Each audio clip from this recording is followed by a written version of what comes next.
Une autre question. Je transige le marché canadien depuis quelques années en long et moyen terme.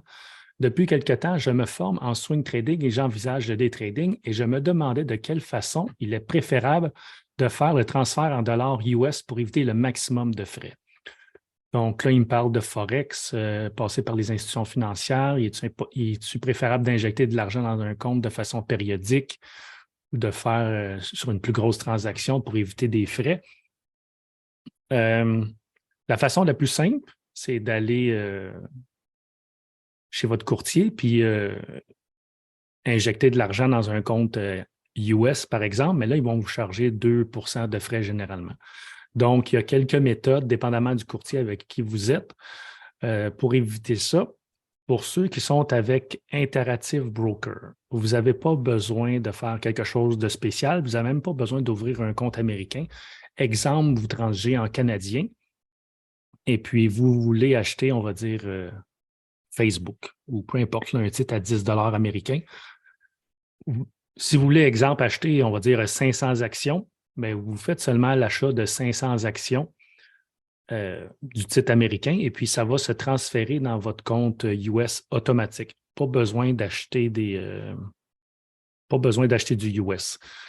Là, c'est seulement si vous avez un compte sur marge qu'on peut faire ça. Parce que si vous trangez dans un compte CELI ou dans un REER, ça prend l'argent déjà dans le compte.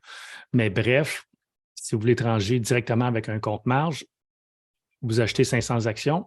Et puis après ça, c'est ça le truc. Si vous voulez réchanger votre argent, passer de US en canadien ou de canadien en US, avec Interactive Broker, vous y allez via le Forex. Dans le fond, le Forex, des fois, ça peut faire peur à du monde, mais le Forex, là, on le fait à chaque jour ou à chaque semaine. Quand vous changez, exemple, vous allez en voyage aux États-Unis, puis quand vous achetez, vous allez à la banque et vous achetez des dollars américains, bien, vous transigez le Forex, là, sans le savoir. Quand on transige du Forex, c'est on achète une devise et on vend une autre devise. Bon, mais c'est la même affaire avec Interactive Broker ou les autres courtiers. Avec Interactive Broker, il n'y a pas de frais de, de transaction. Oui, il y a un frais de transaction, mais il n'y a pas de frais de pourcentage.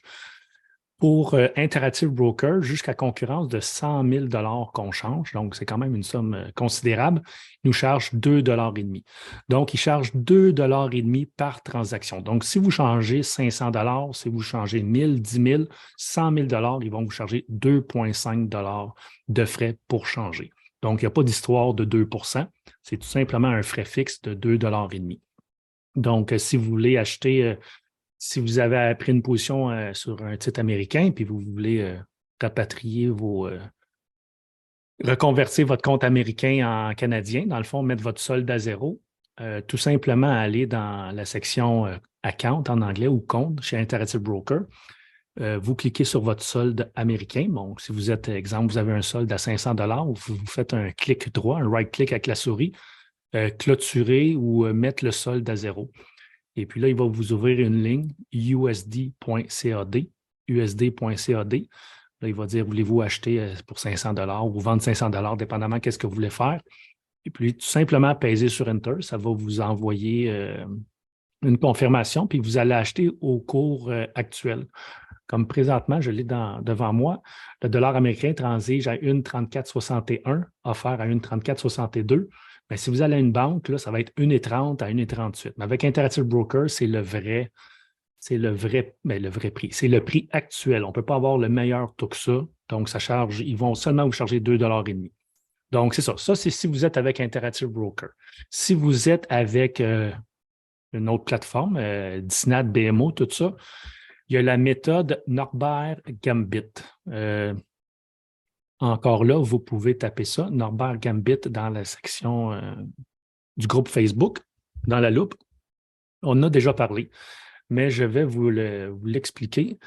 Ici, Norbert Gambit, dans le fond, c'est vous acheter un titre qui transige sur les deux bourses, les bourses américaines et les bourses canadiennes. Et puis, dans le fond, c'est tout simplement acheter un titre.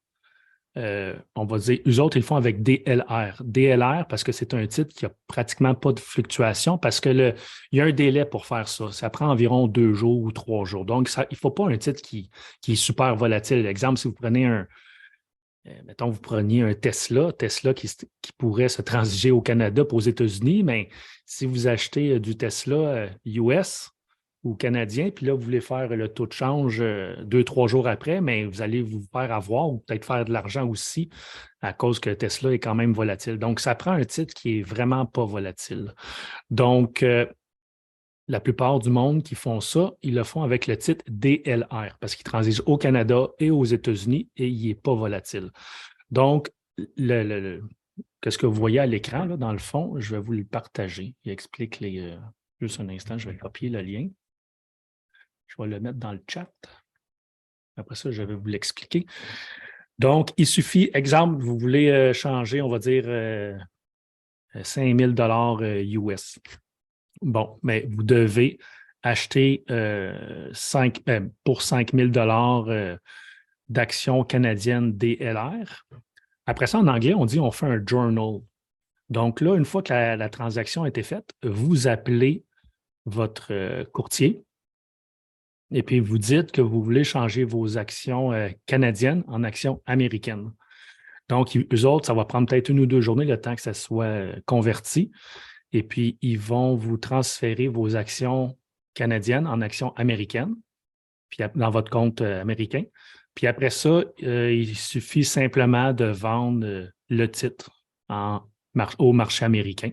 Donc, de cette façon-là, ben, vous avez transformé de l'argent canadien en argent américain au taux de change actuel. Donc, c'est un peu plus complexe qu'avec Interactive Broker, mais c'est une façon quand même simple, efficace. Et puis, sauf qu'il y a des avantages puis il y a des pauvres. Le gros désavantage, c'est que vous êtes exposé aux fluctuations du titre pendant 2 jours. Donc, ça, c'est moins le fun, mais ça vous permet quand même d'économiser 2 de frais. Ça va seulement vous coûter le coût de transaction d'acheter ces actions-là.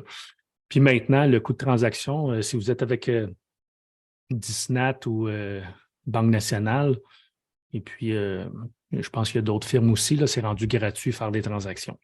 Donc, une façon quand même assez simple.